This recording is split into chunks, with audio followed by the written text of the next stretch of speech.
All right, folks. Y'all know what it is. Before we get started, as you can see, if it's two of us on the screen, it should be three of us. Hopefully that'll happen here in a moment. Y'all already know what it is, man. It is the SteelTable, where we get live and active in more of a discussion format, not just me, but let me welcome everyone to the show, man. Thanks for tuning in to the latest episode of Terrible Time Tuesday. I am your host, SimFBallCritic. Tonight I will be accompanied by my main man, Kenyon, and I believe Debbie will be on as well at some point. So I know a lot of the SteelTable or the Steeler Nation ladies will enjoy that as much as we enjoy having Debbie on. Let me ask this question really quick, guys, before we get started. I want to know if you guys, let me know if y'all hear any echoing. Y'all hear any echoing from me? And the reason why I'm asking, as you can see, I don't have headphones on. Finally got me some speakers in here, mainly because of the production stuff. But I have everything just playing aloud, so I don't have to have headphones on, because if I use headphones, I got to unplug this, unplug that, because the way I got the audio funneling. So I'm going to try it this way. If it doesn't work, then I will definitely grab the headphones, plug them directly into my microphone, and then we'll go from there. But y'all just let me know if y'all hear any type of, okay, y'all saying good. Okay, everything sounds good. All right, great. So if y'all hear any echoing at any point, let me know. Excuse me. Hold on, guys. We do have Debbie. We have Debbie. There she is. We have Debbie. She is live with us. Hello, Debbie. Hello. Happy to have you. So we're going to jump right into it, y'all. Let me just bring everybody back up to speed. Y'all know I've been away live for about a week now. Last week, I couldn't do the live show because y'all all know my dad had surgery. Everything went well with him. And actually, speaking of that, I'm talking too fast. I'm supposed to send him the link to the show. Let me do that really quick. Here we go. So basically, we were supposed to do the SteelTable last week. For obvious reasons, I couldn't do it. We're here now. We have a lot to talk about, and at the same time, we don't know what we're going to talk about. I'm going to let this one play out live. I love live interaction in real time. There's no script. We know we're going to talk about at some point. I'm sure we're going to talk about Arthur Smith. Definitely want to talk about Steeler Nation's reaction to it. And actually, I will ask both Kenyon and Debbie their thoughts. I know how Kenyon feels, but y'all don't know. So I will throw them that question. We'll talk about what it means for Kenny Pickett. Should the Steelers re-sign Mason Rudolph? I know we all kind of said that, but should they? A lot of little stuff like that we'll talk about. But hey, I'm not going to continue to talk. I'm going to pass it to Kenyon and Debbie and ask both of you all, man, how's everyone doing this evening? Kenyon, Debbie, whichever one of you want to speak first. Ladies first. My ride or die is first. Hello everyone. What do you want to know, how I'm doing? Yeah. Yeah, how you doing? I'm doing okay. I'm running around trying to get some of my work done, so that's why I'm late today. As far as do I think that the Steelers should re-sign Mason? I think actually it depends on whether or not Mason wants to sign back with the Steelers. Uh-huh. I don't know whether or not he holds some sort of I don't want to say resentment, but because that may be too strong, but I don't know if he holds some sort of feelings in regards to being held off the field for what was it, 2 years without playing. But I know for me, I know what he looked like when he was playing. So I could see why he wasn't playing for 2 years. As far as what he thinks, I think he may think he should be playing and he should be starting. I don't know if the Steelers are committed to him starting. Mike Thomas said that Mason was going to be the start. Not Mason. Kenny was going to be the starter. I don't know if they're going to admit to whether or not they made a mistake as far as picking him, Kenny Pickett, but they've picked him. He still has a year or more left as a rookie, so they're committed to him. So for Mason, that should be like on this core of his mind as far as what he thinks he wants to do. But I think for the last few games, I think he made him some money. I think the quarterback market is overinflated anyway because of Deshaun Watson. So I think he made him some money. So I think he should be listening to what people are going to be offering. So it depends to me on what Mason wants to do. If he feels comfortable in being the backup, I think he should stay. He already is comfortable, or he's used to what the Steelers are going to be doing. There's going to be, there's already a new OC. He's familiar with the organization. I think maybe what this guy is going to be bringing to the table is something that maybe is going to be good for what he wants to do, but I guess what Kenny wants to do. But in regards to what is going to play out, like I said, I believe it's going to be up to Mason and what he wants to do. If he think he wants to be a starter, I think he should be listening to what people are going to be offering him. It just is interesting because I don't think he's going to be a starter anywhere. That's the thing. Does he have a market? And I'm so glad Debbie said that before I throw it to Kenyon. The part when you said, we remember who he was before these last 4 games. And that ain't a shot at Mason. Listen, Mason came in and he managed the offense very well. He took shots when he needed to. For some reason, it looked like the O-line and the run game started to get going. Was it a combination of Faulkner and Sullivan? Did it just happen to click at the right time? You know, like think about last year. Same thing. They started getting the run game going in the last 5 weeks or so.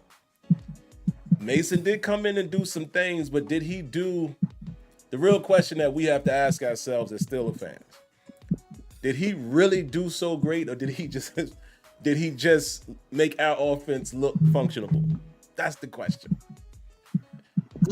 I could tell you what.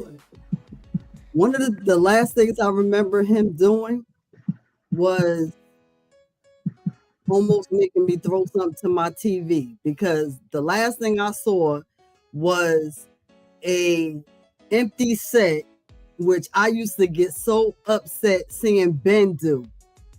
When you were running the ball successfully and you felt the need to do an empty set with less than 3 yards, and you could have gotten it and scored and had an opportunity to become even closer to getting a score to Buffalo, and had an opportunity. When I had already had my mindset into thinking that you were going to lose this game. Yeah. Yeah. But like you said, I mean, the cards are kind of in Mason's hands. How are they going to pitch it? Are they going to come to him and say, look, we came to you when him over there wasn't playing so well. If it happens again, you're our man. Or is it, hey, we want to keep you? And here's the interesting thing, Kenyon, before I throw it to you. I still feel the same way about Mason Rudolph in terms of how he handled his business before Ben left. for the life of me, I don't understand why he re-signed and didn't go to free agency the year when Ben Roethlisberger was going to retire. Why didn't you do that? Like, why did you extend your contract before that happened? So I felt like he took his own leverage off the table. And it's now, that kind of makes me feel like he is going to re-sign, because I don't think he's the type of dude that's going to bet on himself. He probably will re-sign with the Steelers. So, but what you think, man? Should they re-sign him? Look, it's not really hard. I think you have to judge people in their totality with the time that they have played with you. And Mason had a good 4 games, but that's a small sample size. If you look at his whole career, he didn't. Some people say he didn't get a real shot, but I always say maybe he's just a backup guy. And the reality is, if he puts himself on the market, where's he going to start? Like, name me the team where he walks in and he actually can start. Actually, his best chances to get the job would be in Pittsburgh if they don't make a quarterback move. So, him re-signing to me, I can see it. Now that we have an OC, it just kind of lays out a nice little picture of what's going on.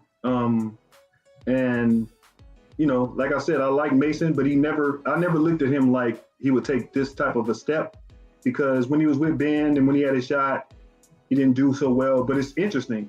Like, I still have faith in him because I have to let people grow.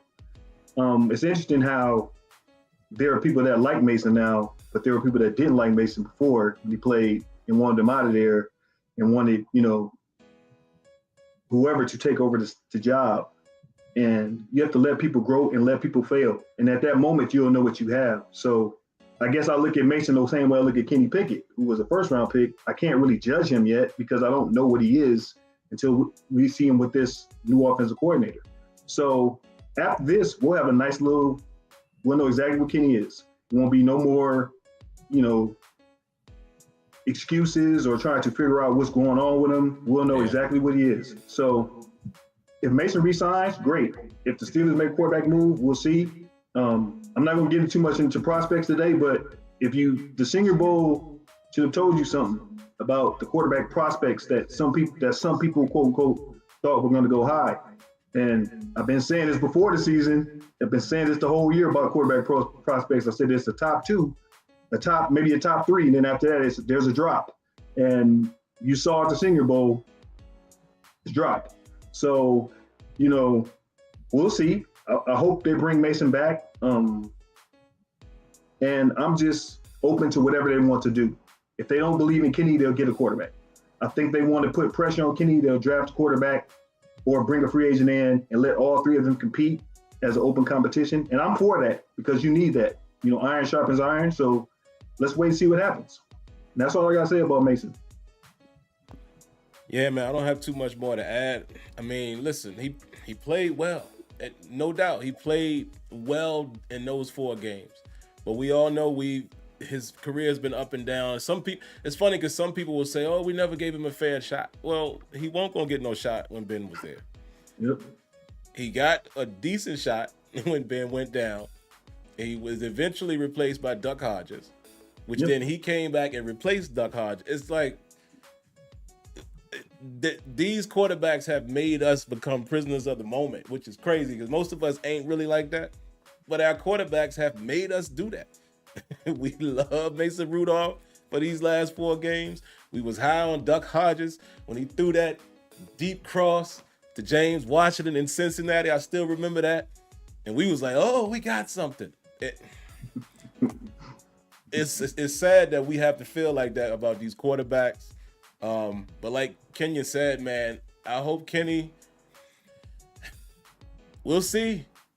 That's why I put him in the thumbnail. It's squarely on him now. We're going to see, because especially what they claim that Arthur Smith does well, and let's say he brings that same mentality, Kenny is going to have what he needs to succeed. A would-be strong run game, overutilization of play action. Come on, man. Yep.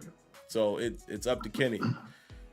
while we on that, man, I'll ask the both of you, how do y'all feel about Arthur Smith? I know Debbie shared with me earlier, and I'm kind of in the same boat as you, Deb. I don't know much about him outside of I remember how Tennessee's offense was those years he was there. But outside of that, I can't say I know so much about what he does. Like I said, it's said that he's a heavy run guy, and he is tops in the league at using play action. So I could give my opinion on that, when it comes back around to me. But how do y'all feel in general about that hire? Because, most people were looking for other names. So is there anything about it that you hate or love or right there in the middle? Well, I look at it like this. If he's a heavy run guy, the first thing I think of is, are my two wide receivers going to, I almost started cursing. If my two wide receivers going to start whining about not getting the ball again. Right. Because once we started doing that toward the middle and end of the season, like AC, like after Canada, that's when they started, half running routes and things like that. But then once Tomlin and some other the players started corralling them in, then they started, especially Pickens, because he seemed to be more receptive to that kind of coaching up. I'm not sure about Deontay, but it'll be interesting to see how that plays itself out. But it also, to me, depends on how Kenny is in that regard, because of some of the things that you've always said about how Kenny doesn't look at the whole field. You have to be able to have a pocket presence to be able to run play action. Yeah. And if he's real jittery inside the pocket and is only like singly focused on one or two reads and not be able to kind of really have a vast scope of what's going on, and even being able to improvise in a way, if this isn't happening, am I able to really take advantage of the play action when things break down? Then that's not going to work. So it would be interesting to see how he's able to perform. I like kind of said in our ladies chat, and Lanisha and Destiny and can vouch for this. I think if Kenny really wants his spot back, because there should be a competition coming up for him, that if he's serious, he should be with a quarterback coach right now, like really working on his fundamentals, getting stronger, doing things that will help him be a better quarterback when he comes back. Have maybe things thrown at him so that he is not scared when he's in the pocket, because he's not going to always have a perfect pocket going in. Like doing those things right now, and so that he's better for whoever comes in as the OC, so that he'll be so that he knows he'll win that spot going when that time comes. I ain't mad at that at all. How you feel, Kenyan man? Tell the people who don't already know, high, low, right in the middle, about the hire and what you might anticipate from what he might bring to the offense. If he runs the offense he ran at Tennessee, we'll be all right. It was heavy play action. There's a video, I just forgot to send it to you. I will send it to you after this, Sim, and you can share it with Debs about Arthur Smith's offensive play calling, his sets. They have a nice extensive film on, You can see it. I'll have to remind myself to send that to you, and you see what he wants his quarterbacks to do. Heavy play actions, trying to get people open.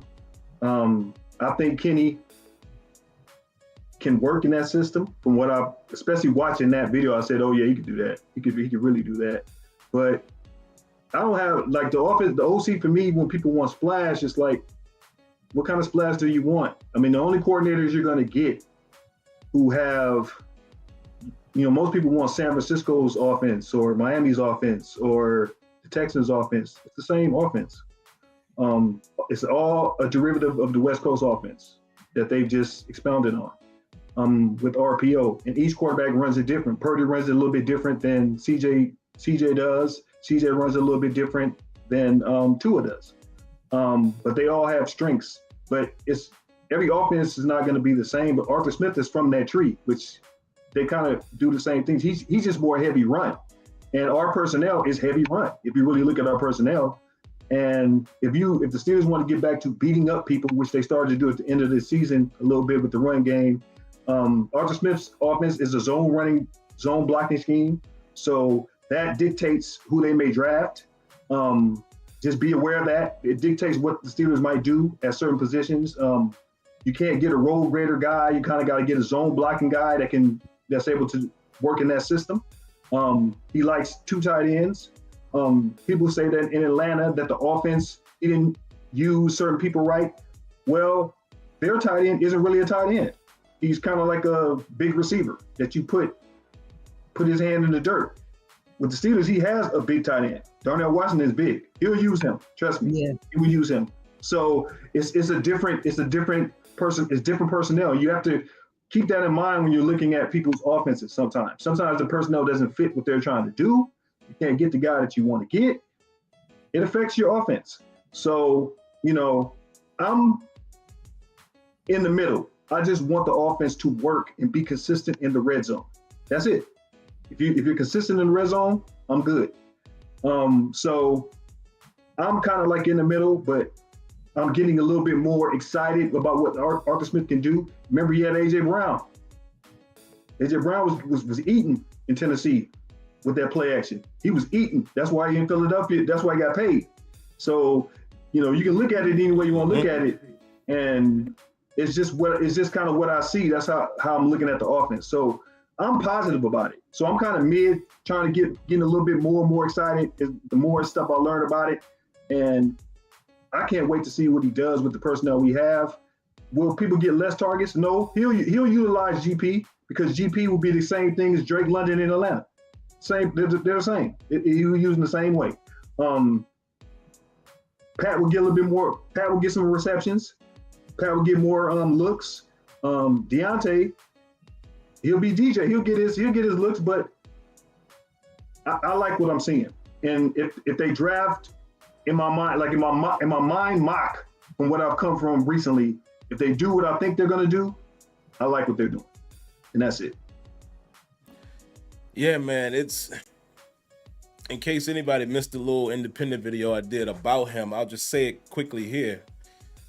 What I don't get sometimes about our lovely fan base, right? If you just watch throughout the year, people they do like this. The roller coaster, fair weather, like Kenya will say. Highlight watchers, as I would say. I cannot count the amount of times I heard people say throughout the season, man, we need to run the ball again. I miss the old Steelers. Smash mouth. When we gonna just run the ball and beat people up? Bully ball. Man, why we don't use play action? Man, we don't never call plays from under the center. They go hire a guy to do all of that. And the same people pissed off. And I'm like, so which way do you want it? I'm not saying that Arthur Smith is gonna be the best or anything like that, but that's all all of us talked about that this year, man, but they need to run the football. They go get a guy that, again, most people who hated this hire, they blame it on, they say he was only successful because of Derrick Henry. Yeah. And I'm like, okay, so I remember when we used to say Matt Canada had talent at the skill positions and couldn't do anything with it. So how come if Arthur Smith was able to get the best out of King Henry, Tannehill and A.J. Brown, why we don't give him no credit for that? We're going to just say the talent did it. And it's funny, and again, all fan bases probably do this, but we over here, this fan base, I swear, we'll pull any narrative we can find to fit the one we like. So I'm there with Kenyon, man. Listen, if the Steelers that I know go back to where they can run the football when they want to and, handle the game, what did I say every week on my keys to victory? Yo, we need the ball control. We need to run the ball. What did we say about Kenny Pickett? Especially the people that don't like him. The only way he gonna be successful is if we run the football. Yeah. And don't turn the ball over. He Come didn't on, turn the man. ball over a lot. He didn't turn the ball over a lot. He don't have to save the game. Nah, just manage it. And here's the question. Well, Sim just said that. What he just said. People say that Arthur Smith was only successful because he had Derrick Henry. What was Derrick Henry when he didn't have Arthur Smith the last couple of years? Is he going to be in Tennessee next year? He's already said his farewells. He already said I'm not going to be back. Yeah. So which one is it? Did they both need each other, or did he need him, or did he need him? Because to me, if my best projection comes from that guy, then I have to give him the credit. Yes. Mm-hmm.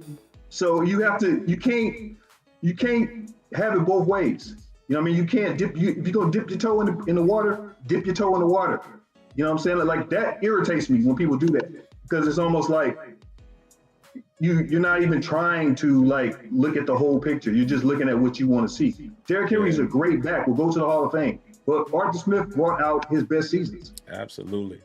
They was so tops in the league. They were tops in the league. So if he had him then, and then when he goes, Derrick Henry isn't the same player, what does that tell you? Sometimes systems make players sometimes. People, it just does. It's just a reality of life. Yeah. You know what I mean? It's just, it is what it is. So, yeah. And nobody's, listen, because I know some of y'all do this a lot, especially with me. I don't know why. And I like it sometimes. Nobody's vouching for, I don't know if Arthur Smith is going to be great. I'm just saying, give it a chance. Because the last time we saw him as a OC, it was undeniable. Tannehill looking like somebody that you gotta prepare for. Yep. Only thing that slightly concerns me, and Kenyon saved the day a little bit by saying, hey, they're gonna have to draft this way, because everybody is saying that he's a zone scheme type of run guy. All of us know from watching last year, our offensive line ain't do that great with zone schemes. We started running better this year, last season now, but y'all know what I'm saying, this past season. We started doing better when we was doing more straight on gaps, power, that zone stuff, like especially the first year with Pat Meyer, our offensive line didn't seem to get it until later in the season. So it's one of those things, like, can they get that to work? Or like Kenyon said, they might have to get some different personnel. We might see another piece or two on the O-line. I feel like dudes like Broderick Jones probably would be able to adapt to that because he's athletic. Well, Georgia ran that. Georgia kind of ran that up. So he's kind of like the prototype of what you want to have. There are people on the O-line that I would say you would think about upgrading maybe. Mm-hmm. Some people say center. I would agree with that. There are a couple of centers in this draft. Maybe there's a couple of guards, maybe tackle, right tackle, left tackle. I don't know if they're going to let Broderick actually go back to his natural position of left tackle. So that will tell a lot if they draft a right tackle. There are multiple right tackles. Some right tackles you may think could fit, won't. That are, I would say, that I think are better. The Oregon State kid, I just think he's going to be gone. He's too good. He was stonewalling everybody at Senior Bowl. So I was like, he won't be there by the time we pick. But there's a couple of athletes, and the Steelers like athletic tackles that can move their feet. There are a couple of guys like that. We're not going to get into prospects today, but when we do that show, I'll get into it. So, it's coming. I've done my homework, and I got to get Sim on his homework. So Yeah. The only other point I would add is to go back to what Deb was saying earlier. The only downside to a guy like Kenny Pickett today, meaning the last time we saw him in play action, is Kenny probably going to lock in on his target, right? Yeah. And I can't wait to see the video that Kenyon sends me, because I saw a video too when this guy did a great job breaking down Arthur Smith's sale concept, right? And it's where you take your number one, clear it out, throw a guy in the flat, do like a little over route with the tight end. That might be the video. That might be it. Okay. But send it to me anyway to make sure it's the same one. Yeah. That might be. That right there, it looked like, okay, now that's something that Kenny can handle, but is Kenny Pickett going to be able to sit in the pocket and read that action? Or even if he's on boot action, is he going to be able to read the high-low? Is he going to know when to take the shot to the one? Yeah. Or allow enough time for the tight end to get behind it, or just throw it in the flat? That was something I will honestly say Mason Rudolph in those 4 weeks did that absolutely better than I've seen Kenny Pickett do in 2023. Reading the progression and hanging in the pocket. I mean, y'all remember them games, some of them games, your boy Mason was holding it until the ball, like, Kenny won't doing that. Kenny's doing that little spin out or spinning to the left, spinning right.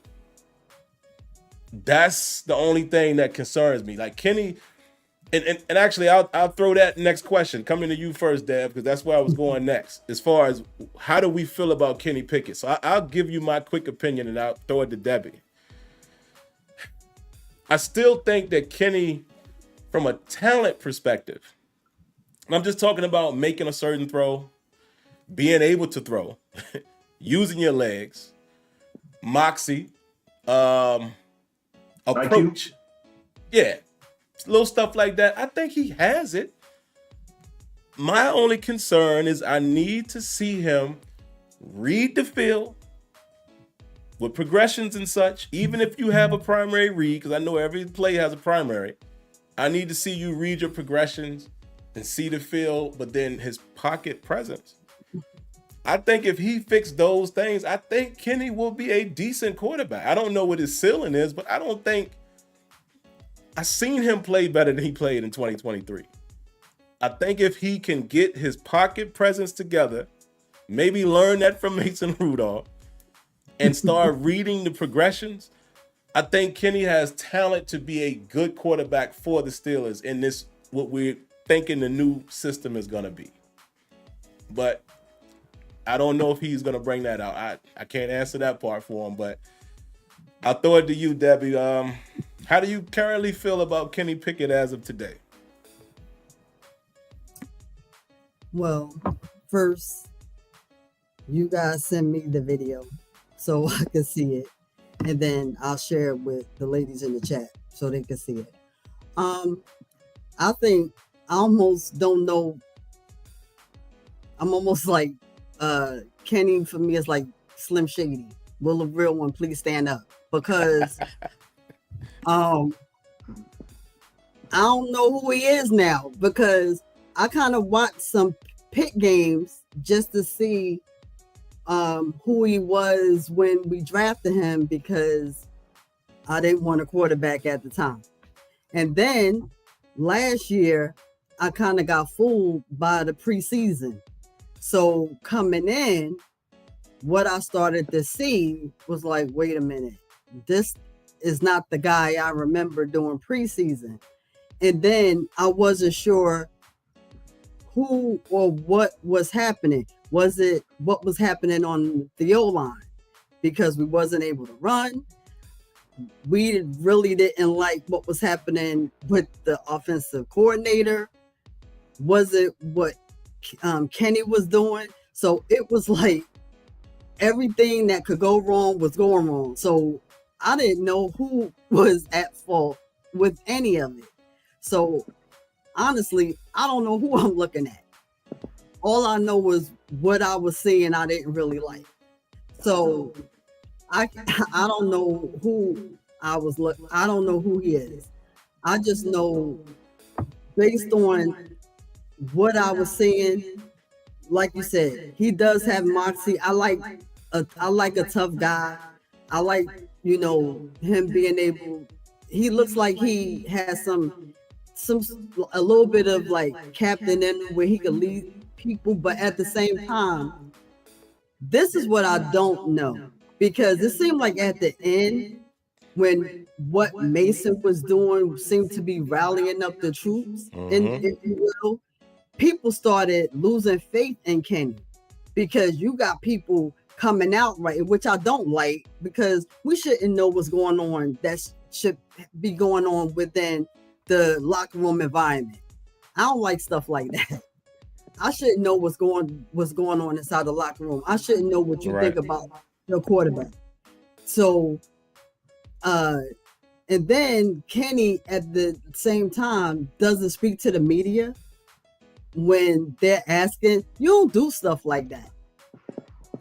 So I said and I made the comment about what he should be doing to gain his teammates' trust. He should be working on his fundamentals again. He should be right now doing stuff to make sure that he earns that spot as number one. Everybody done kind of moved over because they've had some success with Mason. Mason, I think, wants to be number one. We all know what he was before. So he should be doing everything he can to prove that he deserves to be the first round pick that he was. And that's it. Work on his fundamentals, because he wasn't using those when he was playing. Like you said, you have to be able to scan the whole field. You have to be able to work within the pocket. You have to be able to look people off. People basically it was what, 9, 10 in the box. People would like look at playing you as if they knew you wasn't gonna throw. I mean, you don't play like that. Yeah, I have to admit, man, I'm so glad Debbie said it. I did not like him not speaking, man. I don't know if I said it on one of the Terrible Towels or not, but with him not speaking to the media, I ain't like that, bro. And for multiple reasons. For one, I ain't built like that. Just me as a person. Y'all, you ain't gonna catch me like that. You know what I'm saying? Like, my man done took my spot. Y'all ain't gonna catch me tuck my tail. I'm going in that interview and be like, look, such and such did great. Listen, I'm still a leader on this team. They drafted me for a position. I'm still QB1 according to coach. I can't wait to get started in the off season. Exactly. Like, come on, man.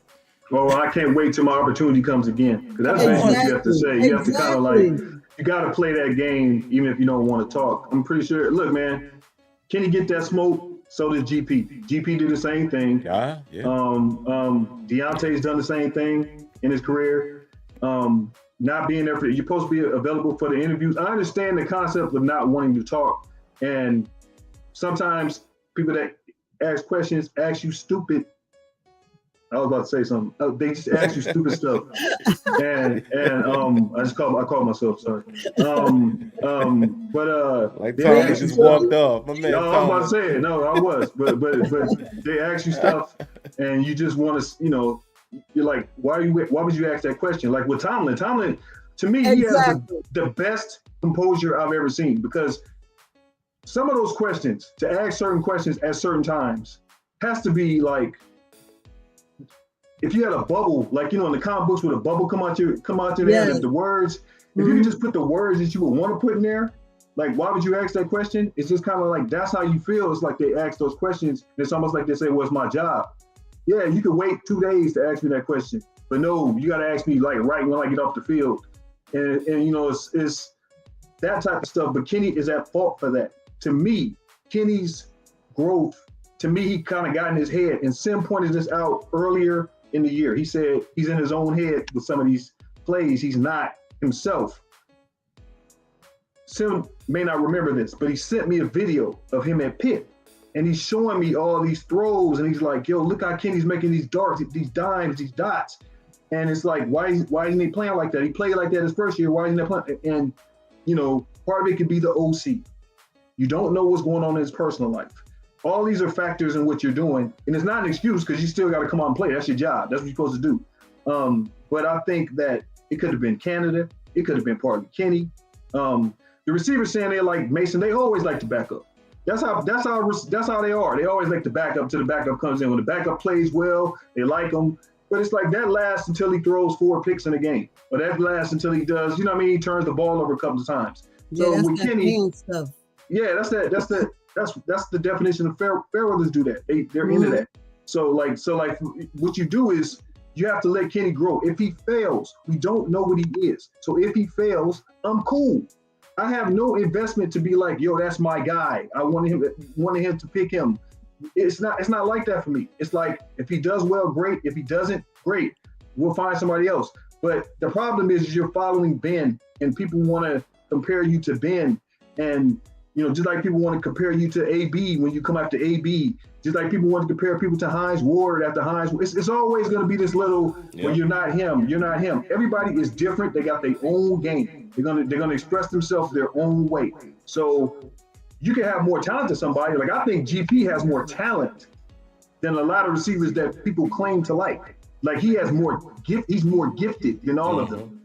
But if he doesn't do it, it's cool to do it in practice. But if you don't do it when the lights come on, exactly, nobody cares. Let's keep it a buck. All this other stuff y'all talking about, let's keep it a buck. If you don't do it when the lights come on, I don't care who you are in any field. If you claim to be great and you choke or disappear or ghost or fade, you're not on certain people's level, because the person that can do that on the stage and they're the same person, they'll always be above you. And it's not it's just reality. You know what I'm saying? And you can't make it your own in that way. So let Kenny beat Kenny. We'll see what Arthur does with him. Kenny has growth that he can have. I still think the Steelers kind of believe in him. So if they still do, that's our quarterback right now. That's what we got. Yeah. That's what we got. So if it is what it is, I'm not going out with wild trades trying to get certain people, because people say, well, let's trade for Justin Fields. You know, Kenny and Justin Fields are the same age. You know they're the same age, right? What does Justin Fields do better than Kenny Pickett on a consistent basis? Because people in Chicago wanted Kenny out. I mean, people in Chicago wanted Justin Fields out. I'm just telling you, they wanted him out. They still want him out. They want to draft Caleb. Now, if the Bears bail on Justin Fields, I'm all for it. If we can get somebody like that to bring more competition in, but he's not guaranteed to start. He's not. So, to me, it's who we have right now. And if he was coming out in this draft, he would go above some of these quarterbacks that people want. Sorry. That's a fact. I'm not going to say no names, but I'll get to that when prospects come along. Fans are so silly because Justin wasn't given the chance anyway. Because who's around him? Who's the OC? What has the organization done to give this guy a chance to succeed? That is again my argument with golf, because hey, we have to revisit that was a great conversation. Yeah. We have to revisit the Jared Goff conversation. These quarterbacks are not given the ample opportunity to succeed. These fans want, microwave success. You're not going to get it unless you give these people the opportunity and the tools and resources they need to succeed. Mm-hmm. Otherwise, they're not going to succeed. You know what? I wish Chicago gets what they want. Let Justin Fields go, and you get Caleb. Caleb gonna get in there. He's not gonna have what he needs, and then next year or the year after, you're gonna be bitching, and he's not gonna be successful. And then you're gonna want the next freaking number 1 quarterback, because you're gonna probably be in the same position you're gonna be in. Give me a break. That's why teams lose. That's why teams are always in the draft. Same position you're in. Probably drafting number 1 to 5 because you have no clue of how to be a good organization. Give me a break. Because always remember, you don't want to be picking in the top 5. Exactly. Always remember that. You don't ever want to be picking in the top 5. Exactly. You don't want to be picking in the top 10. If the height of your offseason is the draft, then your franchise sucks. Exactly. Let's just have a real conversation. If that is what you're living for, if we draft this guy, if we get this guy, and you're doing it every 2 to 3 years, your team sucks. You shouldn't be rooting for them. You want to be picking at 30. You want to be picking at 32. You want to be picking at 31. That's where you want to be. Exactly. And the thing is, Chicago was actually a decent organization. Yeah. That's past tense. I said was. Yeah. I know my past tense verb was a good organization. Yeah. When we were younger, 85 they were great. 85 they were the top of the food chain. But what you have to look at is that everybody has to have help to be successful. An example you can always use, just go to this year's draft. CJ Stroud, Bryce Young. That's all you gotta go. That's the only place you need to go. CJ Stroud gets in a situation, has a great offensive coordinator, great quarterback coach. Remember, he has the number 1 left tackle in the NFL. He walked in and got the number 1 left tackle in the NFL. So he's already protected. He's already feels safe on one side of this, one shoulder. He feels safe. CJ Stroud, Bryce Young. Bryce doesn't get, his offensive line is hard. Trash. He's by himself. He has no great running back. He has no great receiver. He has nothing. He has one good receiver, not great, but good receiver. So, and they don't have any picks. So it's going to take them a minute to help him out. You know what I'm saying? When he was in Alabama with a great offensive line, Bryce Young was the best quarterback in the country. You can't even argue it. He just was. So in those situations, the escapability, that's what people are attracted to. Somebody can escape. But escaping only gets you so far. You got to have the pieces around you. And if Chicago wants to get rid of Fields and you bring in a Caleb, look, I think Caleb is generational. Sim knows. Yes, Lord. He's generational. If you get him some help, he's going to eat the NFL up. You think Patrick, he's going to do the same thing. He's that good. Yeah, he's smart. But you have to help him. So to me, I always look at it like, let's let Kenny grow. That's how I look at Kenny. I don't look at him any other way. My expectation is just grow. You're either going to grow or you're going to fail, and we're going to have to live with it, and then we have to make a decision. That's it. I'm not comparing him to Ben. He's not Ben. He's not. I don't compare Ben to Terry Bradshaw. He's not Terry Bradshaw. They're different. So let those guys grow the way they're going to grow. I like Kenny. I'm not going to bash him. You'll never hear me call him trash. I hate using that word. You're never going to hear me diss him like that. I'm just going to say, if he fails, he fails. It is what it is. You know what I'm saying? Do you trash Chad Scott? He was supposed to be the next one, remember? He was supposed to be the next one. It's just this the stuff I'm talking about. It's like you don't know who's going to be good or not good. As I always tell Sim, that's why I say the first and second round of draft, that's nice. That's cool. That's like a nice little meal. It's 3 to 7 I care about, because that's how we build our squad. That's how we get our squad where we need to get them at. So let's see what Kenny does, and I just try to I'm going to give him a wide berth and let him grow and see what happens. That's my thought. The reason why, again, microwave. People have high expectations when you get somebody in the first and second round. They expect you to get on the field and be able to super produce. Yeah. You have to be able to get in there and become offensive or defensive players of the year. That's what the expectation is. Yeah. And the organization we root for, because we've been successful for so long, and many people who are fans of the organization, seeing success for so long, they don't know how to react right now. So they're like almost like, in a frenzy. So it's like, okay, we got to get rid of the coach. We got to do this. We got to do that. So they don't know how to react. So, they're in a panic. And thankfully, the organization has a, they almost in a bunker. Yeah, They they don't listen. care Yeah, what's going on outside. It's organizations, I really believe, listen to their fans and to reporters because the organization sucks. It's I look at it this way. Everybody gets frustrated with their squad. And I'll give you a perfect example. I've known Sim for 5 years, it'll be 5 now. So in the 5 years I've known Sim, I never saw him get frustrated like he got this year. He's had moments where he's pissed at a player. He's never got frustrated with who? He's never gotten frustrated with the Steelers like he has this year. If I could just show the text message that we have and just show you where Sim is just like, yo, I'm tired of this clown. He's using words I ain't never heard him say. Clown, trash, get him out of here. I'm like, yo. Kenny had me hot this year, man. He was hot. Like, what happened to you, brother? What happened to you? It was crazy. He was hot. He started listening to his father-in-law. Like he started sounding like his father-in-law. I'm like, yo, stop texting me, dude. Like, don't text me if you're gonna start talking that stuff. So like it was just like I was like, yo. So my whole thing was everybody gets to that point, and as Sim always points out, the younger Steelers fans, they've experienced winning. They don't understand the concept of losing. I'm of the age. I've seen all 3 stages.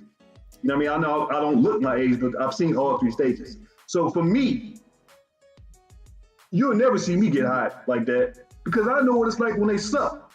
I know what it's like when I had to go to school and they were 8 and whatever. I know what it was like. I felt that pain. I had to walk around like that. I felt like the Browns fans for a period of time. You know what I'm saying? Until we got back on track. So I know what it's like. So you would never see me get like that because I'll be like, I done seen it. I done seen the bad. Like you guys complain that he gets them 500 or 500 or better. You complain about that. I'm like, I've seen when they wasn't winning, when they just were bad. I remember the Bubby Bristol years. I remember the Mark Malone years. I remember those years vividly. I can tell you plays, play sets, who was on. I can tell you all that stuff, how bad they were. So when people talk about, I always say I can't relate to that. But you have to let them. They're different in that way. So you have to let them. That's their way that they've learned about the Steelers. Yeah. The tradition isn't the same to them. The tradition may not hold as much to them. So I always tell people, just look at the whole picture. As me and Sim always tells people, just look at the whole picture. If you look at the whole picture as the organization, how do they work? Are they doing well? Sometimes do you need to upgrade? Yes, you do have to change with the times. But look, if you have to constantly change, what team that constantly change has won 6 Super Bowls? I always ask that question. Just tell me the organization that's done that. The Patriots won a lot. They were old school. The Kansas City's winning now. I guess you can call them the new one. You can say Kansas City, but technically they run old school stuff. And people always use Mahomes. Oh, you got to be like Mahomes. Mahomes wasn't good his first year. He was on the bench. So people don't forget. They leave that part out that he didn't play. Do you remember who the quarterback was who broke his leg?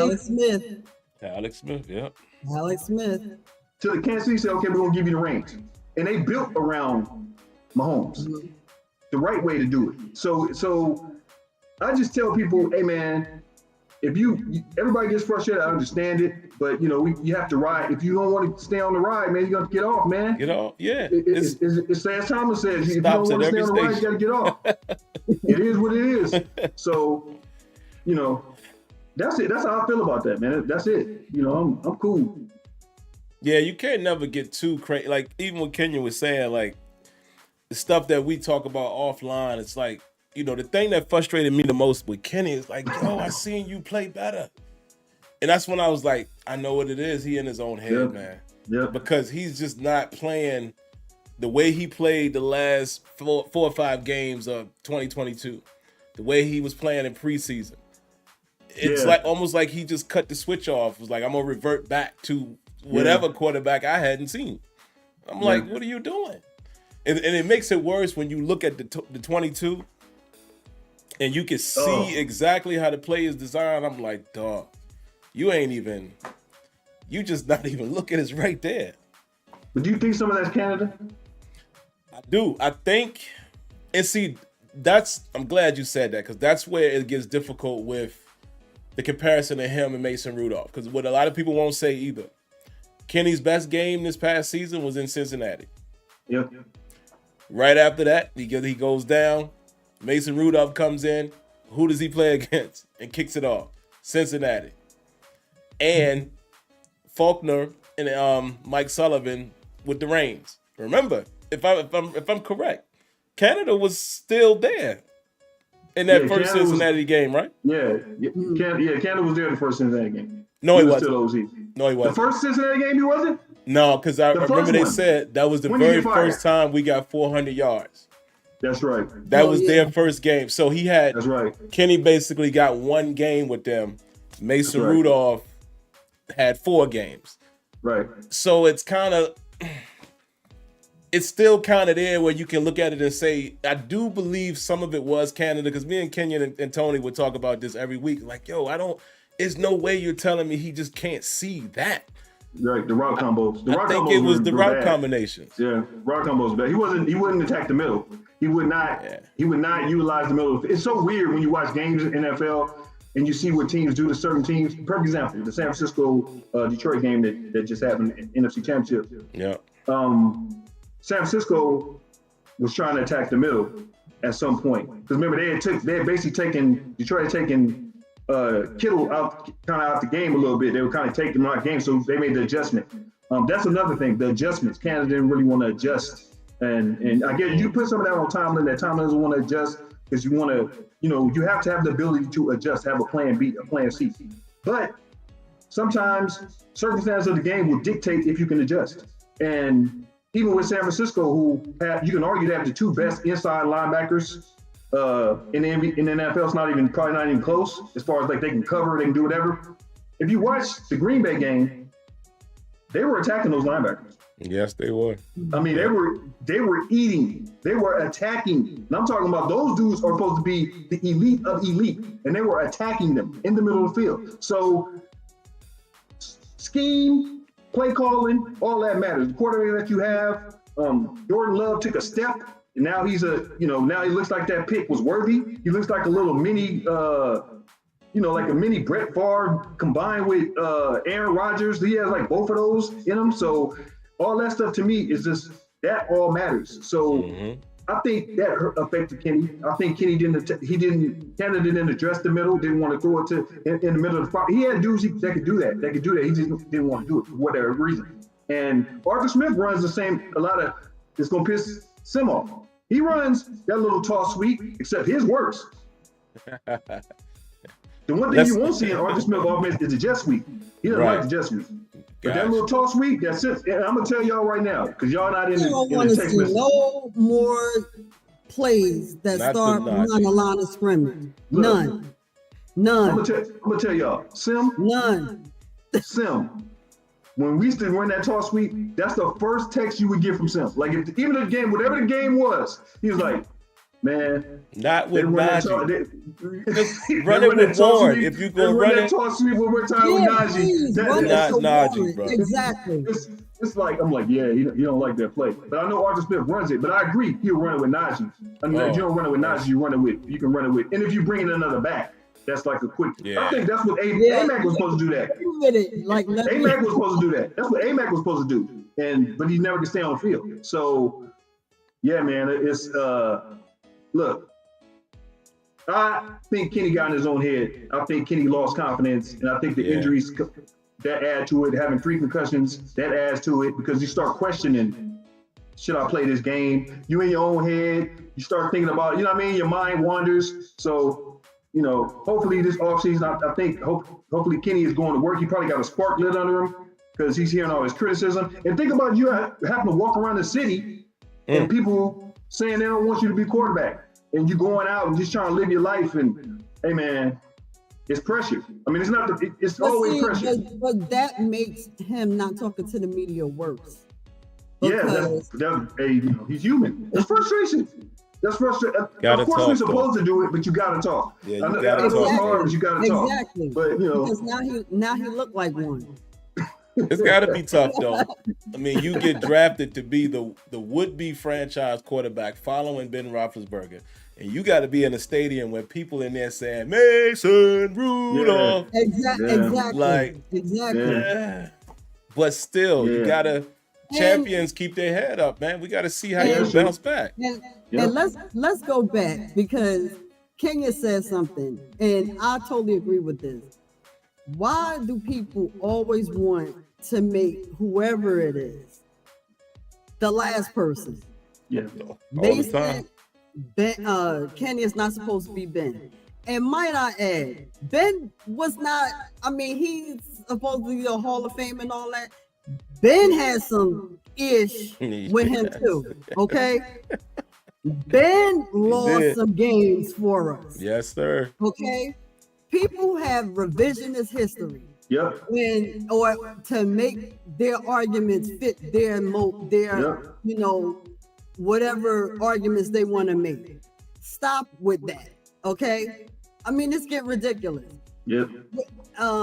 Comparing Deontay, and this is the first time I said his name in a long time, because when he did not run, when he gave up on that route, that was enough for me, because I had given up everything I used to say about Kenny. That kind of stuff really pissed me off more than anything Kenny was doing, getting in his own head or whatever, because you're getting paid to run routes.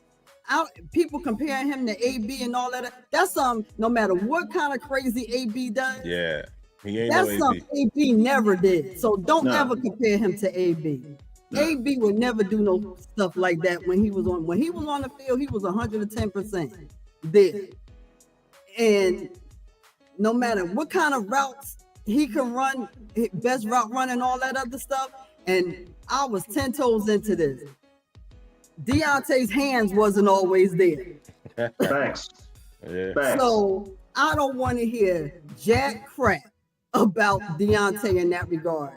So if the Steelers felt like they didn't want to keep him, I'll be good with that. So yeah, I thought about that, Debbie. I've actually had that. I've never talked to Sim about it, but I do have that thought in my head sometimes. The only problem is, so if we ever had an unpopular opinion, I'm right. That's where I am with him. Yeah. I'm unpopular opinion with Ben lost games. Absolutely did. Everybody all like Ben was this, that, and the other. Ben was not that great in zone coverages, so he threw mad picks. So yes, he did. Stop comparing all these, who we have now to who we had then. Let people be who they are. That's it. Everybody's story is different. Everybody's game is different.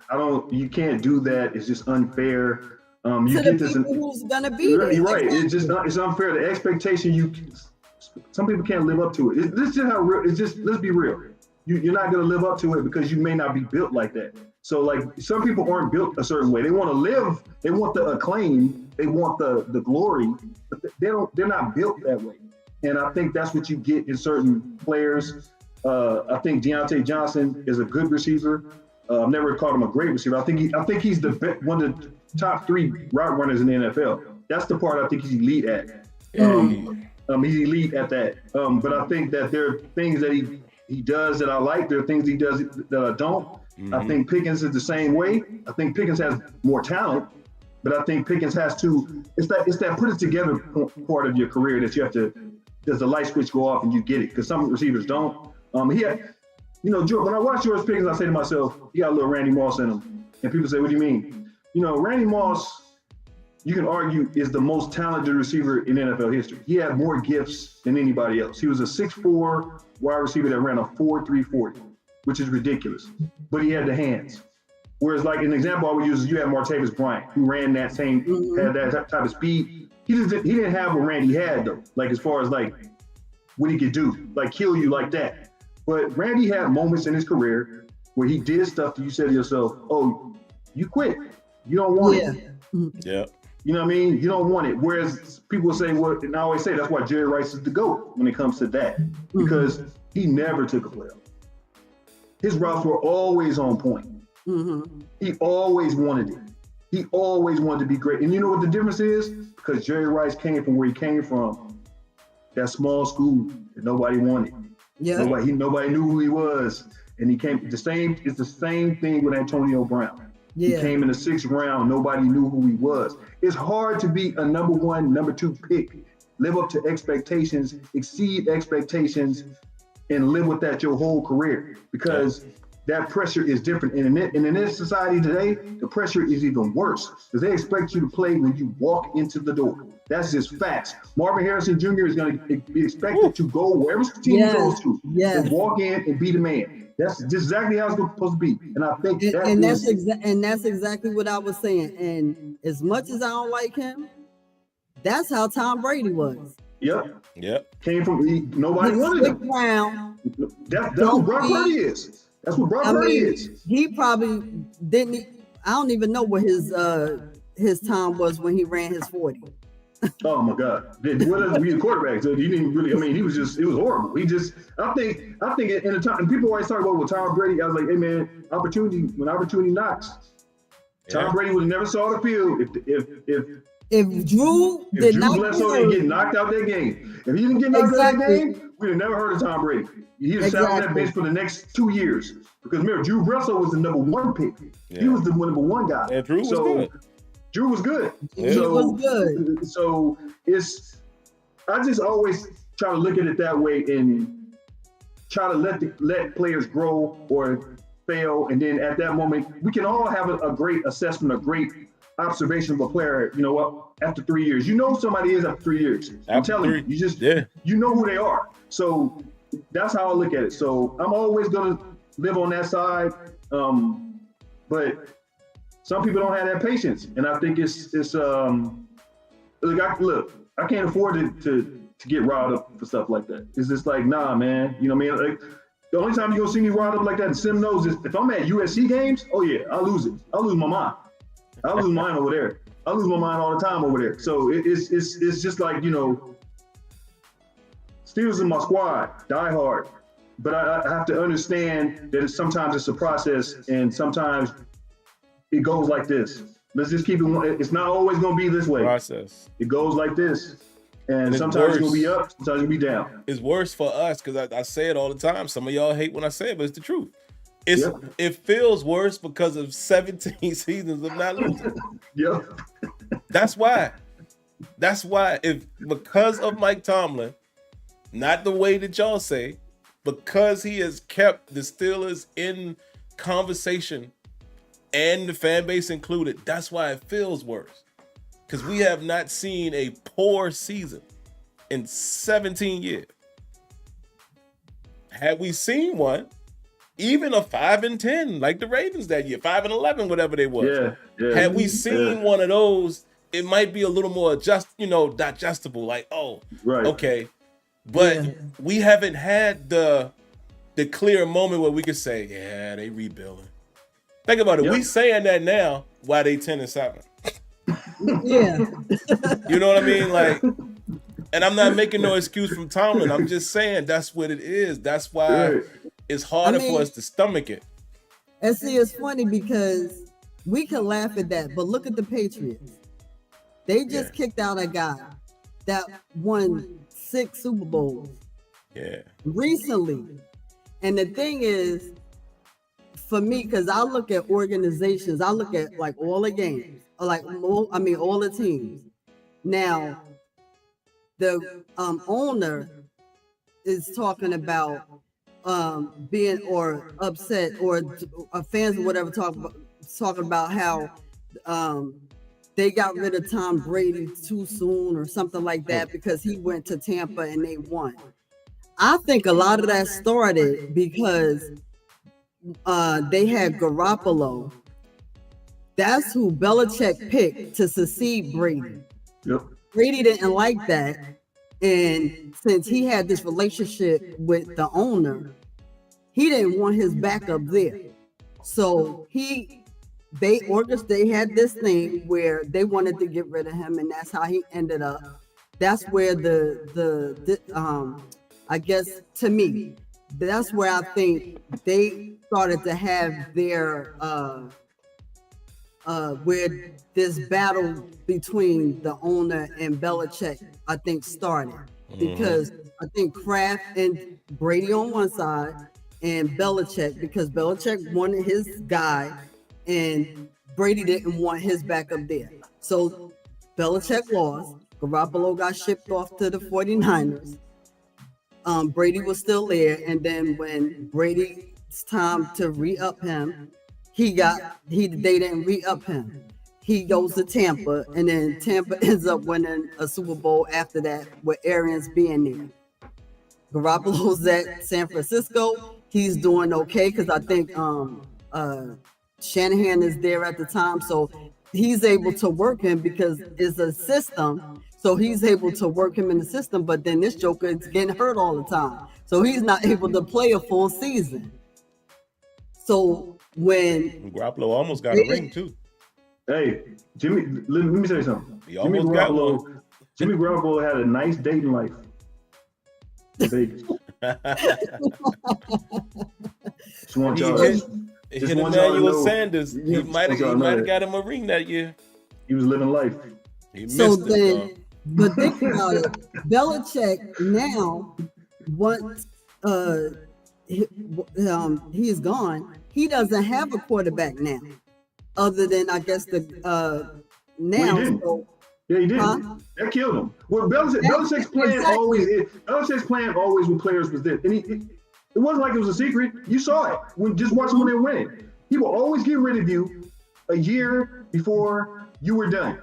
He would always get rid of you 2 years before you were done. He got rid of Richard Seymour. He got rid of He got rid of both safeties. What was the running back's name? He had Corey Dillon. Got rid of Corey Dillon early. Yeah. He got rid of everybody that he knows, and he has your replacement like kind of waiting. It's like it's like you work at a job. It's like if Sim is a manager and he has to train this younger person. He knows he's gonna take his job. That's who he's training. He's training the guy that's gonna replace him. So that's how Belichick works, and it worked for the Patriots. But the constant was Tom Brady. But I always said it's gonna be his time too. He's staying the longest because he's still productive at his age, and he didn't think he was done. It's the same thing what the Steelers did with Troy. It's the thing people forget. Yeah. Troy did not want to retire. The Steelers kind of made him, not forced him, but kind of pushed him out the door. They did the same thing with Hines Ward. Pushed him out the door. But think about it. The only person that it didn't happen to, that stayed too long, that did not work with their backup, was Ben. Yep. That's where they messed up. Yep. Because they allow him to bitch and moan and not take his leaving or that situation too seriously. And the Steelers are in the situation they're in now. Yeah, I think the Steelers are at fault for this. They have been started to decline. They didn't address quarterback in any of those drafts. But as Sim says, we talked about how you can't address quarterback if you're picking from 20 to 30. It's hard to do that because you don't know who's going to be good. So the example would be the Ravens got Lamar Jackson, who failed in the draft. He failed in the draft. The Packers got Aaron Rodgers, who failed in the draft. So you almost got to be lucky. The Green Bay Packers have had the most luck of getting quarterbacks in a string than any franchise I've ever seen. So you have three in a row. So you either have to fall. No, I get that. Or you have to trade up. So the Steelers waited. They kind of held on to Ben because it happens. Look. Then they turn around and let a lame duck pick their guy. But look, real talk. The Lakers held on to Kobe Bryant too long. I know Kobe Bryant fans don't want to hear that, but he was there too long. Jeannie Buss loved him so much that she just stayed on. Look, the Lakers, Kobe Bryant missed the playoffs the last 5 years of his career. The last 5, he's not made playoffs. Yeah. They should have got rid of him. You know what I'm saying? But you can't do it because he's achieved iconic status, which is what Ben had in Pittsburgh. Actually, he had become an icon because he brought them 2 rings, got the 3, and he was beloved. But you have to find that replacement. You're not going to get quarterbacks back to back, and that's not even the Steelers' history So you can say Kenny Kenny Pickett was like you can say it's a reaction, but it was almost like they had to draft a quarterback because at that moment you're done. You have to make that decision. They drafted Mason thinking maybe he would develop into to become a good starting quarterback at the time, and you just don't. Ben ain't want no parts of it. Terrible. What's so funny about the history of football that people don't want to talk. Look, Joe Montana didn't want Steve Young there. You forget that. Joe Montana did not want to help Steve Young become the starting quarterback of San Francisco. He did not. He was like, I'm not helping you do nothing. Brett Favre did not help Aaron Rodgers. He said it. Yeah. And we're not giving any help. And no matter, and in regards to what the narrative, the new narrative is, your Steelers former quarterback did not want to help the reindeer during the time he was there. Nope.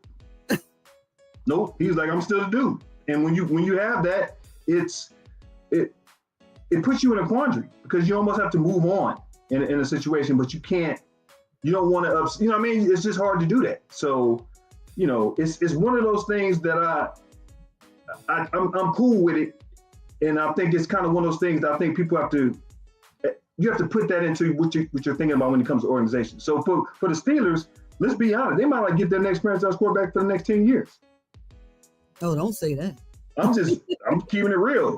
You don't know. And they would have to lose tank, and the Steelers aren't going to tank. They would have to lose all their games to be in position to get a quarterback that you would want. Or you're going to have to trade up, and if you think that quarterback's that good, and get the quarterback early. It's similar to what Kansas City did. Kansas City identified Mahomes, and they made the trade to get Mahomes. You have to do it. And remember, the Steelers were in a prime position to get, remember, they was going to get one of three quarterbacks when they got Ben. They were going to get Eli, Phillip Rivers, or Ben.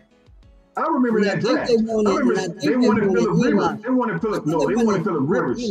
They wanted Phillip because Phillip was the dude that had that quick, they liked that little, because they were trying to compare him to like a low budget Dan Marino, you know what I mean? But he kind of wasn't. So that whole thing is, that's what you have to look at when you're looking at that whole situation. They weren't going to get Eli, because remember, Eli wasn't going to go.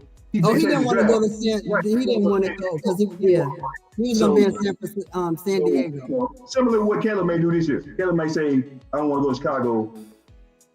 Send me to the DMV. Send me back home. Oof. I like to see that. I like to see that. And they just hired Cliff Kingsbury, who was his quarterback advisor at USC, and they run the same offense that USC runs. So Taylor might say, "Hey, once you just trade up and get me, and we'd be straight. I can go back home." So yeah, draft. I can't wait to get to draft talk. But yeah, I would love to see him in DC. Oh man, I want to see him in DC because I want him on my division. On my conference. That's just my personal opinion. We already got one dude. We don't need two. So, yeah. All you young boys out there, just saying, if I was still in the field, I would really love him in DC. I saw it almost. I'm gonna give y'all that little jewel. Yeah. Some of y'all ain't never lived like that, but that would do wonders for the DMV. For many of you young boys out there who live in the DMV, you should be doing this for that. Yep. Everybody can't be with him. The leftovers gotta, I'm just saying. You know what I'm saying? Bring them out. Everybody can't leave with Caleb. Just trying to teach the young boys something, man. They don't know, Kenya. They never lived, man. Some of y'all don't live like we live, man. Oh man, that's hilarious. I need that. Man.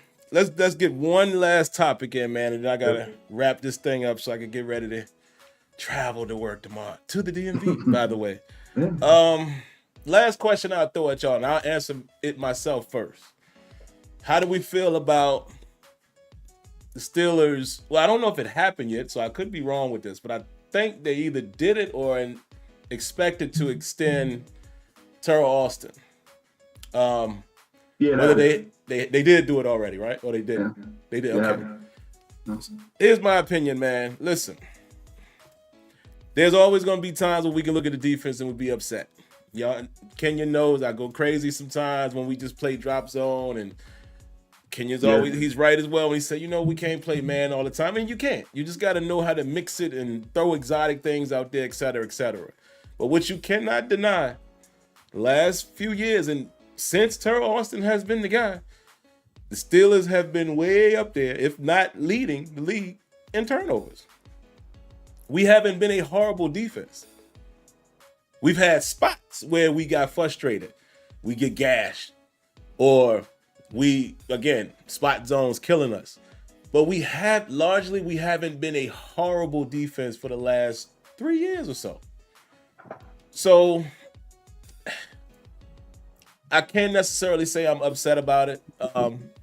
Can't really say that because, again, I can't be fake and go against my own opinion. In my opinion, most of this year and definitely 2022 season was, the offense, they can't stay on the field.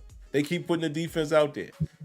And if that's how I feel, I got to continue with that theme and us saying the defense kept us in the game so many times and kept the score low. I don't think the defense has been the problem largely. Could there have been somebody else to seek out there? Sure. But I'm not upset with Terrell Austin still being there. So just my 2 cents on it. What you think, Deb? Okay. On the contrarian side, Yeah. You can argue both sides. Their run defense sucks. Yes. So that's where I am. As a defensive person, they give up too much on the run. Yeah, they did. And I don't know if they've been successful in those crossing patterns, being able to defend when plays are coming in, because they seem to always be trailing either wide receivers that come across or tight ends that come across the middle of the field. Well, that's the weakness of that defense. Yeah. What you're saying, Debs, they're playing drop zones. When they're playing drop zone, they're passing off receivers to the next guy who's playing in that area. So that the weakness of that defense would be the middle of the field. So most teams are going to attack the middle. And then it also hurts you that your inside linebackers are getting hurt. So now you don't have people that can play those zones the way you want them to play. You get people off the street, and they did good this year. They did all right, but you can't expect them to be.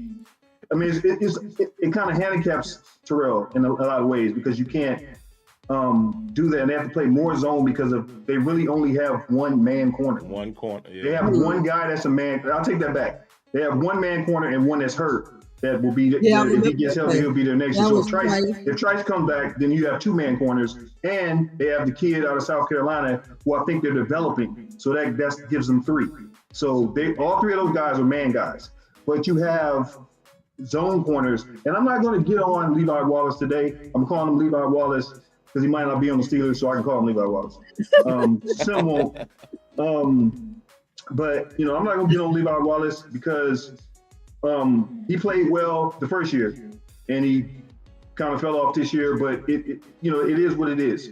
A cornerback's life isn't that long to be special, and I think that Terrell Austin has done a good job as a DC. I would agree with Sim, but Sim knows. I will get on the DC in a minute. I didn't talk about he who I shall not speak his name again. That was here before him, and I will not talk about him again. And you know why I never talk about him. And I used to hate him, and I don't want to say I don't hate. I just disliked him thoroughly. I really disliked him. So my whole thing is just like, it's hard when you have your linebackers, your starting linebackers they lost 4 linebackers. They literally lost 4 inside linebackers, and that guts you. And they just attacked the middle of the field. Now at safety, that's an issue. The other safety with KZ, but KZ played well, but he got hurt, and then that might be something you have to address. But this isn't a great safety class, and we'll get in that when we do prospects. It's not a great safety class. So those things are interesting things, but I think Terrell has done a good job. I would agree with the run defense. It's spotty. Sometimes it's weird. When they play the Ravens, their run defense is good. Yeah. When they play Baltimore, their run defense is good. But when they play other teams, it's hard to stop. Like Cleveland's run game is real. Look, Cleveland got dealt the biggest blow. They just lost their run game, their offensive line coach, the run game. They lost Callahan. He went to go coach with his son. So the Cleveland offense is going to change a little bit. That's going to hurt them. So I would say Terrell's done an okay job. I'm not out on him. I think they just picked. They just signed Dorsey. Yeah, to be the OC. Yeah, Callahan left with his son to go. His son got I forgot what job his son got, but his son is a head coach. So he went to go coach with his son, and then Dorsey got the OC job. So they'll still be good. He was good at Buffalo, but they had to get rid of him. So, but I would just say that Terrell's done an okay job, and I would like to see what Terrell does if everybody's healthy. That's how I'm gonna look at it. I just want to see how he does if everybody gets healthy, and can he make the proper adjustments? Because you can question some of his adjustments during the game, especially when Minka has to tell you what's coming on the play, and you having a discussion with Minka. Minka was hurt. He's telling you this was about to happen. So that was interesting. So that was an interesting discussion. But part of me didn't. Part of me did, because at least the player can talk to the coach and give his input, and that's that shows a lot. And Minka has earned the right to do that. So we'll see with Terrell, and let's just see who the Steelers draft. Let's just see. And now you're saying that the safety class is not that. No, I'll get into the prospects. Yeah, when we do the prospect show, please come back. You can come back if you have questions about prospects, and I'll tell you exactly. Now that makes me have to go and look at the free agency, because we always kind of, as like the ladies, always look at like free agency, which means, okay, do we keep Pat P, because he was kind of suspect, but the Steelers kind of brought him in to kind of play that role, but he couldn't because people were getting hurt all the time. Well, he can't be an outside corner anymore. But at the same time, he can't run. His value or his number is a little bit high, so he has to actually set something benchmark lower. Yeah. To even come back, because the Steelers cat is really suspect now. Yeah, that's a show. I wouldn't keep Pepe though. Nah, probably not. I'm just being honest. Because you're saying if he's Pepe is smart. He did say I want to be a safety. He's smart because if he plays safety, he can play a couple more years. He was good at safety. He was good at covering certain things. But the problem is, he had to play corner. He still wanted to be cornerback, and then they put him in the slot, and he can't run. He's just not the same guy anymore. He's going to the Hall of Fame. He can't do it anymore like he used to. I think Porter is nice. I think Levi Wallace, as I told Sim, don't be surprised if he come back. I mean, I don't think it's going to look. I'm just saying, don't be surprised. I don't want to be shocked and texting me and lose. I don't want to hear all that. I'm just telling them early. Just be prepared. And I think the ball. That's all he got to do is find the ball. He's never in position. I don't understand it. I'm like, dog, locate the ball. That's all I need you to do. Because he's had some decent moments. I'm not going to sit here and say he's horrible. But I know. He just don't find the ball. He's always, remember, y'all, I was at that game, man, in Arizona. I don't know what was he doing? What was he doing? And then to see it live, I'm like, man. I mean, you think about it, we have Rowe. So I guess you bring Rowe back, that's a veteran. And I like what Rowe did. Bring him back as a safety. You can bring him back as a safety. Yeah. Absolutely. Casey, I'm unsure of. If you bring back Rowe, do you keep Casey? Do you have that's the question. Because what you have to factor in is the Steelers like to play dime. They like to play 2-3 safeties at a time. So they need 3 safeties to run what they're trying to run. And so my question is it's not a deep safety class. It's once you get past like the top 4, it's sketchy. So I hate to say his name, man, but I'm gonna give him his name today. I'm gonna be nice. 2 names. I might keep KZ over Neal. I might. I don't like either one of them, but if I had to, I might let Keanu Neal go before. So are you picking Rowe over Neal. Oh, Rowe That's got what to you're stay. saying. Yes, But that's what you're saying. That's what you're saying. You're saying I'm absolutely, taking. without a doubt. I think the Steelers can address safety in free agency. It all comes down to free agency. If Yeah, they it depends address it in on free who's out agency, there. Yeah. if they address it there, fine.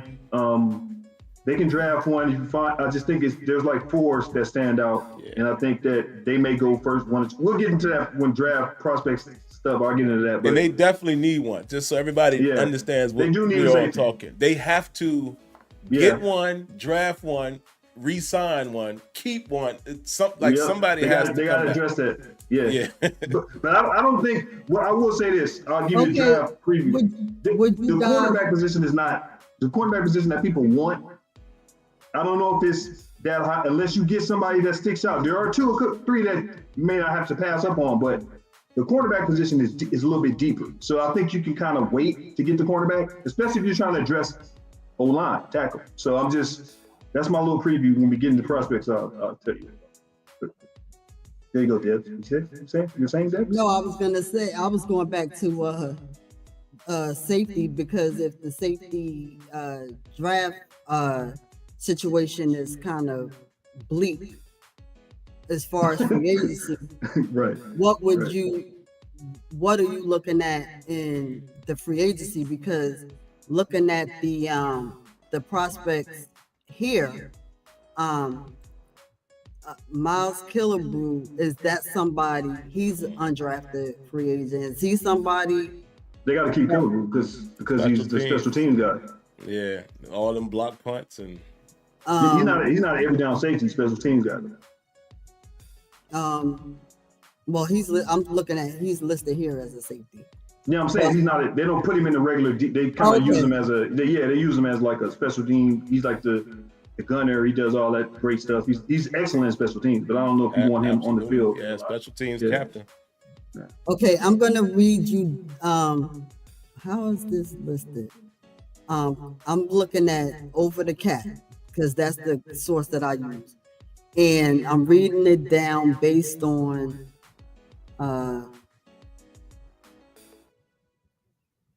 guarantee, but I'm gonna read you their age too.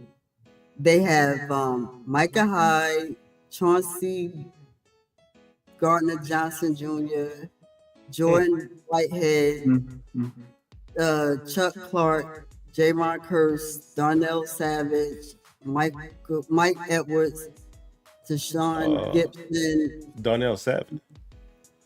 Yeah, Darnell Savage Jr. Mike Edwards, Tashawn Gibson, Kareem Jackson, Jeremy Reeves, Will Harris, and Sam Franklin, Eric Murray, Cody Davis, Xavier McKinney, Kyle Duggar. About McKinney. Yeah, McKinney. Yeah. Darnell Savage. Look, I was in. McKinney is 25. Yeah. It says his current APY is $2,097,762. His guarantees are $5,789,507. Where is he at? Giants. Is he with the Raiders? Giants. The Giants. You talking about McKinney? Yeah. Giants. Yeah, Savage is coming off his rookie contract. Then, I think Green Bay I think Green Bay might take him back. They're gonna resign him. They're not letting Savage go. They're not letting Savage go. Chuck Clark could be an interesting one too. On the Jets, he's a hitter. Yeah, but we don't need it. We need Steelers like safeties that can hit and play make. Yeah. They like, that's the one part I think people don't, they like playmakers. So that's why Casey was brought in, because Casey was getting, remember when Casey first got there, he get you a couple of picks, get your ball hawks and all that stuff. So that stuff to me is it's going to be interesting to see what Steelers do at safety. I think to me that's a glaring hole, even more than cornerback. Yeah, it's huge. Because I think depending on how Trice comes along with his health, I mean, you can draft a corner. As I said, when we get into prospects, there are a couple of corners that I don't know if Tomlin gonna pass up on. So we'll see. But yeah, I think you have to kind of like watch. Safety is an interesting position because they have to. That's a hole, and you have to have. They need three. They need three. They need three. There's no question. Yep. So we shall see what happens, man. Yep. It's time for me to go, guys. Got to get ready for this commute. First of all, we thank everybody for tuning in, man. I always thank everybody for tuning in, but especially having Debbie and Kenyon on tonight to rock with me. I plan to do more of these in this off season. So a few of them that I'm thinking about already. Free agency. Let's do one after free agency or during free agency. If we sign somebody or if it's a prospect there, let's do one of those. Let's do a couple for draft prospects. So definitely want to keep these going. And then, of course, Debbie, always give the invitation. If the ladies want to do their own again, like y'all once did, that's always on the table. So let's do that. Outside of that, I hate to sound like I'm rushing, but I got to get out of here. I haven't commuted actually to the office since that last Tuesday that I was on with y'all when I was sick. So I'll just give y'all a tidbit. When you miss a week or two of doing that, you don't feel like doing it. So I have to shut down, get some sleep, so I don't be up too late and all of that. And that's why I got to run, man. But also, I'm not going to put the business out there, but let's all wish Debbie safe travel. I'll just say that she's about to travel tomorrow. But like I said, I'm not telling y'all where she's going or what she's doing. Just want y'all to wish her safe travels. And I shall be back next Tuesday. If anything breaks important, I'll do an independent video to say what's up to everybody. But outside of that, man, if you haven't already, make sure if you like the video, hit the like button. If you like the content, subscribe to the channel. And outside of that, turn on your notifications. But again, on behalf of myself, Kenyon, and Debbie, we thank y'all for tuning in. Stay blessed. Stay safe. Good night. Stay black. That too. Speaking of which, I love what Jay-Z said yesterday, by the way. If y'all didn't catch that, go research that. Loved it. Loved it. My man says some of y'all don't even deserve to be in the category. Oh. Stay black, brother. All right, man, I'm out of here. Catch y'all later. Peace. We should have boycotted. Okay.